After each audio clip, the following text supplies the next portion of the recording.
This is PocketNode, and of course, it can control a drone, but that's just one of the many things it can do. The device can send text messages over 1 kilometer to each other without the need of a SIM card, cellular network, or internet connection.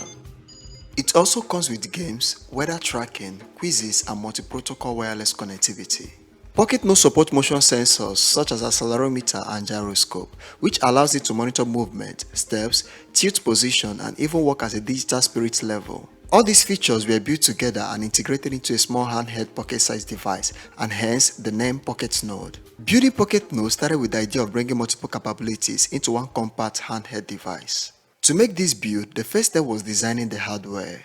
We started by creating the schematic diagram, which support the radio communication circuit, IMU sensor circuit, TFT touchscreen, physical buttons, buzzer, power system, and all of the interfaces connected to ESP32 chip, which serves as the brain of the device. After completing the schematic, we moved into PCB design.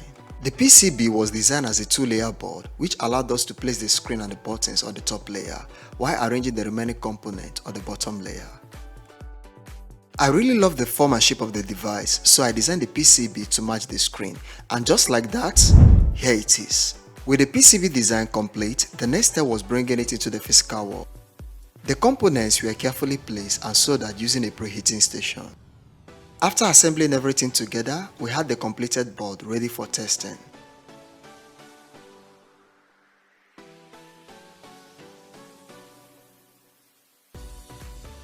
Next came the firmware. The program was developed over several months, bringing all the hardware components together into one working system. Once the firmware was uploaded and the device was placed inside this enclosure, it was time to test PocketNode.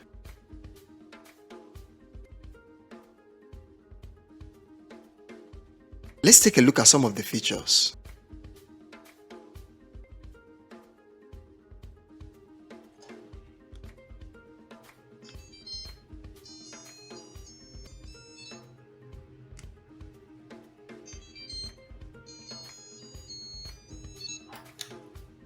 Starting with the game session, we have applications like Snake and Balance Ball, with more games currently under development. One thing I really enjoy is the use of motion sensor for some of the games. The accelerometer allows the device to detect movement and tilt, making it possible to control some games simply by moving the device. The quiz application contains many questions that users can attempt while tracking their scores.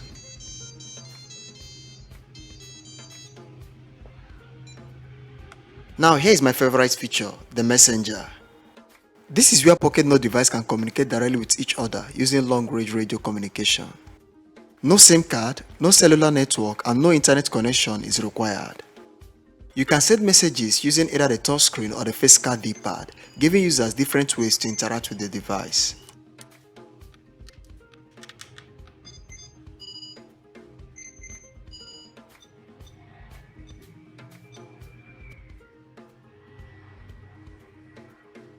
The tool session provides additional functionality, including Wi-Fi scanning, LoRa signal monitoring, motion tools, and other utilities built into the system. The weather application connects through Wi-Fi and provides information about different cities, including temperature, humidity, and speed, and local time likewise. This can be useful for travelers, hikers, students, and professionals who need quick access to environmental information.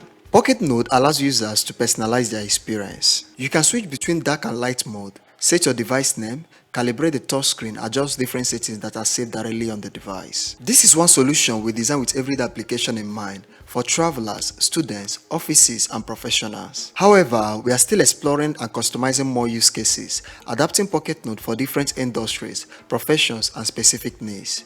We would love to hear what you think about this build. Let us know what feature you would like to see added or improved. If you would like to test one of the devices and share your feedback, kindly send us an email and we'll arrange a unit for evaluation. Thank you so much for watching this video, and I'll see you in the next build. Do have a blissful day.